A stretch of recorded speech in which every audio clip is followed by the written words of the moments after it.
केंद्रीय वित्त मंत्री निर्मला सीतारमण द्वारा पेश किए गए आम बजट को लेकर मध्य प्रदेश की सियासत गर्मा गई है। बजट के समर्थन और विरोध में बीजेपी और कांग्रेस दोनों ने अपनी अपनी प्रतिक्रियाएं दी हैं।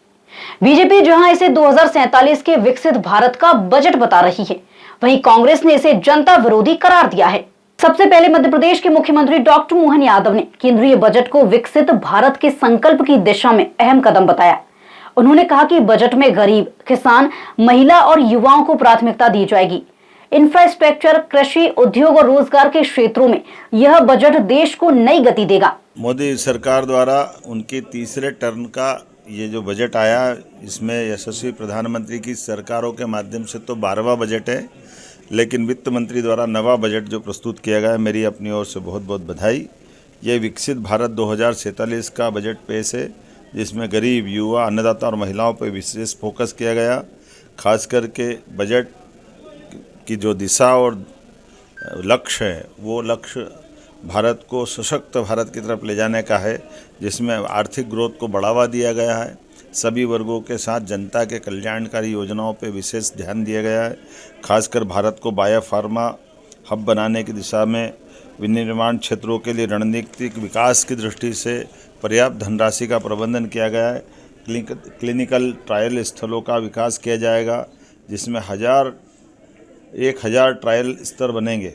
रिसर्च एंड डेवलपमेंट के आधार पर एआई के सेक्टर का बड़ा पैमाने पर राज्य के देश के विकास के साथ में हमारा मध्य प्रदेश भी आगे बढ़ेगा, ऐसे मैं उम्मीद करता हूँ। वस्त्र उद्योग के सेक्टर में रिफॉर्म करेंगे, जिससे राज्यों को लाभ मिलेगा।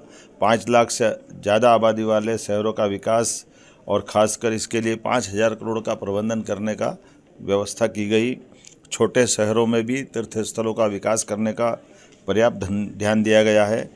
केयर इकोसिस्टम के माध्यम से बुजुर्गों का इलाज सही समय पर हो जाए, इसका प्रबंधन भी किया है।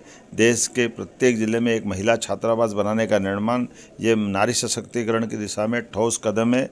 भारत ग्लोबल मैन्युफैक्चरिंग का हब बने, इसके भी पर्याप्त प्रबंधन किए गए हैं। इससे कई वैश्विक देशों की चुनौतियों से निपटने में भी हमारी सरकार सक्षम होगी। गंभीर बीमारियों के लिए दवाई सस्ती करके ये सच में बड़ा काम किया है, जिसमें बीमारों के लिए कोई वर्ग का भी हो, लेकिन गंभीर बीमारियां हैं, उसका इलाज बड़ा महंगा पड़ता है। ऐसे में दवाई का सस्ती करना, माननीय प्रधानमंत्री जी को, माननीय वित्त मंत्री जी को बधाई देना चाहूँगा। खास करके पर्यटन स्थलों पर हजारों गाइड रख करके रोजगार के नए मार्ग को ढूंढने का प्रयास किया गया है। आर्कियोलॉजी की दृष्टि से, पुरातत्व की दृष्टि से जो रिजर्व स्थान है, उनको भी टूरिज्म की दृष्टि से खोलने का जो निर्णय किया गया है, इससे हमारी प्राचीन विरासत को भी लोग जानने समझने के लिए अवसर लेंगे। और ऐसे में विदेशी पर्यटकों को लाने के लिए 2% टैक्स की कमी करते हुए उनके लिए जो विशेष सौगात दी, जिसके आधार पर वैश्विक स्तर पर टूरिज्म के सेक्टर में भारत का स्थान और बढ़ेगा। अलग अलग श्रेणी के विद्वानों के साथ संवाद भी हुआ, उनके विचार भी जाने, और उनने सबने एक मुक्त कंठ से एक मत होकर के बजट की तारीफ की। ये आनंद का विषय है। मेरी अपनी ओर से बधाई। केंद्रीय बजट के प्रचार अभियान को लेकर मध्य प्रदेश बीजेपी ने प्रदेश भर में रणनीति बनाई है। इसके तहत जिलों और मंडल स्तर तक प्रचार टोलियां गठित की गई हैं। इसी क्रम में बीजेपी प्रदेश कार्यालय में कार्यकर्ता और पदाधिकारी बजट भाषण का सीधा प्रसारण सुनने एकत्रित हुए। इस दौरान उप मुख्यमंत्री एवं वित्त मंत्री जगदीश देवड़ा और मंत्री कृष्णा गौर भी मौजूद रहे। उप मुख्यमंत्री जगदीश देवड़ा ने कहा कि ये बजट वर्ष 2047 के लक्ष्य को पूरा करने वाला है। गरीब, महिला, किसान और युवाओं को ध्यान में रखकर ये बजट तैयार किया गया है। गंभीर बीमारियों की दवाइयों पर दी गई छूट समेत यह बजट सभी वर्गों को छूता है। भारत सरकार का वर्ष 2026-27 का बजट यशस्वी प्रधानमंत्री नरेंद्र मोदी जी के मार्गदर्शन में भारत सरकार की वित्त मंत्री आदरणीय निर्मला सीतारमण जी ने आज लोकसभा में वर्ष 2026-27 का बजट पेश किया है। मैं उनको बहुत बधाई और शुभकामनाएं देता हूं। और यशस्वी प्रधानमंत्री जी के नेतृत्व में, मार्गदर्शन में आज जो बजट पेश हुआ है, यशस्वी प्रधानमंत्री जी का जो संकल्प है कि 2047 में हमारा देश विकसित राष्ट्रों की श्रेणी में नंबर 1 पर आएगा, यह बजट निश्चित रूप से उस संकल्प को पूरा करने वाला बजट है। मिशन 2047 जो विकसित भारत 2047 को समर्पित बजट जो 2026-27 का है, निश्चित रूप से सबका साथ सबका विकास इसी परिकल्पना को पूरा करने वाला यह बजट आज पेश हुआ है। विभिन्न क्षेत्रों में जैसा कि मोदी जी ने 4 वर्गों के बारे में बात की है, गरीब, किसान, युवा और महिला, 4 वर्गों के बारे में, तो मुझे लगता है कि आज जो बजट हमने सुना है, निश्चित रूप से सबका साथ सबका विकास इसी परिकल्पना को पूरा करने वाला यह बजट है। मुख्य रूप से बहुत सारी बातें, जैसे बहुत गंभीर बीमारियों के लिए भी उन्होंने करों में छूट दी है। जो सीमा शुल्क लगता था उस पर, जो गंभीर बीमारियां होती है उस पर भी सीमा शुल्क पर काफी छूट है। करों में भी बहुत सारी छूट इस बजट में हुई है। और निश्चित रूप से एक बड़ा जो राष्ट्रीय जलमार्ग, 20 राष्ट्रीय जलमार्ग भी नए शुरू करने का भी उन्होंने आज इस बजट में प्रावधान किया है। और भी अनेक ऐसे प्रावधान किए, गांव, गरीब, किसान, मजदूर, महिलाएं, सभी वर्गों का, सर्वस्पर्शी सभी वर्गों को छूता हुआ यह केंद्र का बजट है। मैं निश्चित रूप से इस अवसर पर यह जरूर कहना चाहूँगा कि पूरे देश में भारतीय जनता पार्टी ने यह व्यवस्था की है कि आज इस 26-27 का जो बजट पेश हुआ है, इसको सभी जिलों में, प्रदेश मुख्यालय पर भी, जिले जिले में, मंडल स्तर पर हमारे पदाधिकारियों ने, कार्यकर्ताओं ने बैठ करके स्क्रीन लगा करके इस बजट को सुना है और गंभीरता से इस बजट को देखा है। निश्चित रूप से पूरी भारतीय जनता पार्टी के सभी पदाधिकारियों ने, कार्यकर्ताओं ने आज यहाँ पर उसी कड़ी में भोपाल कार्यालय पर भी हमारे अनेक वरिष्ठ जन, मंत्रीगण, विधायक, सांसद आज सभी यहाँ पर मौजूद थे। भारतीय जनता पार्टी के हमारे जिले के प्रदेश के महामंत्री भाई राहुल जी, हमारे मीडिया के प्रभारी आदरणीय आशीष जी और भी हमारे कई पदाधिकारी आज इस कार्यक्रम में मौजूद थे। और मुझे खुशी है इस बात की कि जो बजट आया है वो जनता का बजट है, जनता के लिए है और जनता को समर्पित बजट है। इसलिए यशस्वी प्रधानमंत्री जी को भी हम बधाई देते हैं और भारत सरकार की वित्त मंत्री निर्मला सीतारमण जी को भी हम बहुत बहुत बधाई देते हैं। बीजेपी प्रदेश मंत्री रजनीश अग्रवाल ने कहा कि मोदी सरकार का यह बजट विकसित भारत की दिशा में मजबूत कदम है। यह बजट भारत की बढ़ती जीडीपी को गति देने वाला है और देश को वैश्विक मैन्युफैक्चरिंग हब बनाने वाला है। मजबूत इंफ्रास्ट्रक्चर और कृषि के बहुआयामी विकास की झलक बजट में साफ दिखाई दे रही है। मोदी सरकार का यह बजट विकसित भारत की ओर ले जाने वाला बजट है। यह बजट भारत की अर्थव्यवस्था को मजबूती देने वाला बजट है। जीडीपी की दर लगातार बढ़ रही है, उसको गतिमान करने वाला यह बजट है।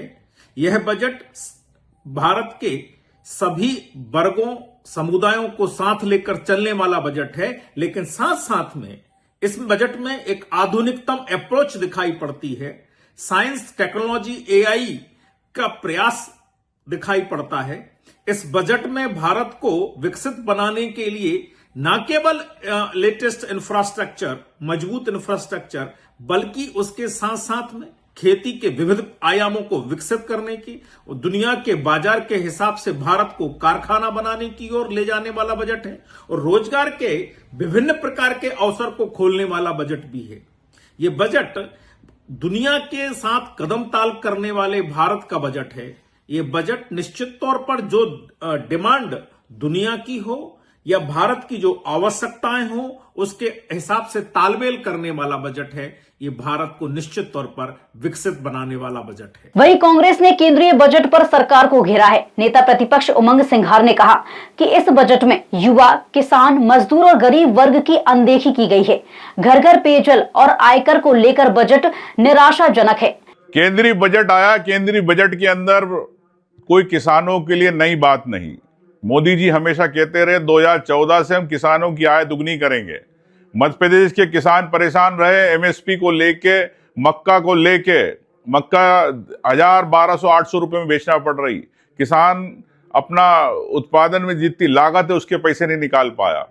क्या बजट के अंदर ये स्पष्ट नहीं दिखा है कि यहाँ की एमएसपी के भाव में आप सोयाबीन, मक्का, अन्य चीजें आप खरीदेंगे? ये मैं समझता हूं कि मध्य प्रदेश सरकार किसानों को लेके साल पूरा बना रही है, लेकिन क्या किसान को क्या मिलेगा? ये स्पष्ट नहीं है। युवाओं को लेके जिस प्रकार से स्टार्टअप की बात है, स्टार्टअप की बात मोदी जी ने कई बार कही, लेकिन स्टार्टअप मध्य प्रदेश को नहीं मिले, ये मैं आपसे कहना चाहता हूं। तीसरी बात, मनरेगा को लेके 60-40 कर दिया। क्या प्रदेश के मजदूर जो मजदूरी करने, पलायन करने बाहर चले जाते, मजदूरी करने पलायन कर लेते, तो उन लोगों के लिए आपने नहीं सोचा? मैं समझता हूं इसी प्रकार जल जीवन मिशन को लेके घर घर मोदी, घर घर पानी की बात करने वाली भारतीय जनता पार्टी की सरकार के लिए इस बजट के अंदर कोई अतिरिक्त पैसा नहीं दिया। कैसे पानी पहुंचेगा, मैं ये समझना चाहता हूं। बड़े उद्योगपतियों के करोड़ों, हजारों करोड़ के लोन माफ हो रहे, लेकिन आम व्यक्ति को जो नौकरी पेशा है या मध्यम वर्ग है, जो सोचता है कि इनकम टैक्स में मुझे छूट मिल जाए या कम मुझे पैसे भरना पड़े, उसके अंदर नहीं। लेकिन बड़े उद्योगपति के कर्ज माफ हो रहे, एक आम व्यक्ति के आप उसके अंदर टैक्स में आपने छूट नहीं दी। तो मैं समझता हूं कि भारतीय जनता पार्टी का बजट सिर्फ और सिर्फ दिखावा है। मोदी जी ने एक योजना बड़ी अच्छी करी, आयुष्मान योजना के अंदर 70 साल से ऊपर वालों का इलाज फ्री। मोदी जी आप 70 साल के हो गए, 70 साल से नीचे वाले जो इतने लोग हैं, जो गरीब परिवार है, उनके माँ बाप है, उनके बारे में आप नहीं सोच पाए।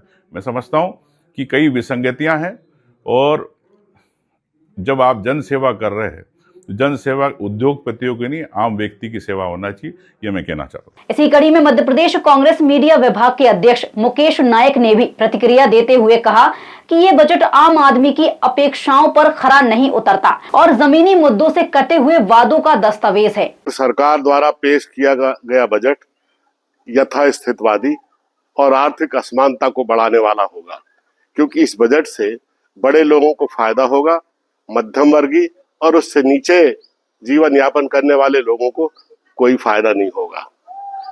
मध्य प्रदेश के लिए भी ये बजट निराशाजनक है। शिक्षा और स्वास्थ्य की आधारभूत संरचना के लिए इस बजट में कोई प्रावधान नहीं किया गया है। बुंदेलखंड की जो बेतवा और कैन लिंक परियोजना है, उस पर 2400 करोड़ का बजट प्रावधान किया गया है। इतना ही बजट पिछले वर्ष था, यानी 2 वर्षों में 4800 करोड़ रुपए का प्रावधान किया है, और जबकि इस पर 41,000 करोड़ रुपए का प्रावधान किया गया है। अब इस तरह से तो ये योजना 15-20 साल में बनेगी, यानी एक पीढ़ी को उसका लाभ ही नहीं मिल पाएगा, इतना लेट हो जाएगी। जो पहली प्रतिक्रिया आई है कि बाजार नीचे गया है, वो इसका प्रमाण है। कुल मिलाकर केंद्रीय बजट को लेकर मध्य प्रदेश की राजनीति में बयानबाजी तेज हो गई है। बीजेपी जहां इसे विकसित और 2047 के विजन की मजबूत नींव बता रही है, वहीं कांग्रेस इसे आम जनता के हितों की अनदेखी करने वाला बजट बता रही है।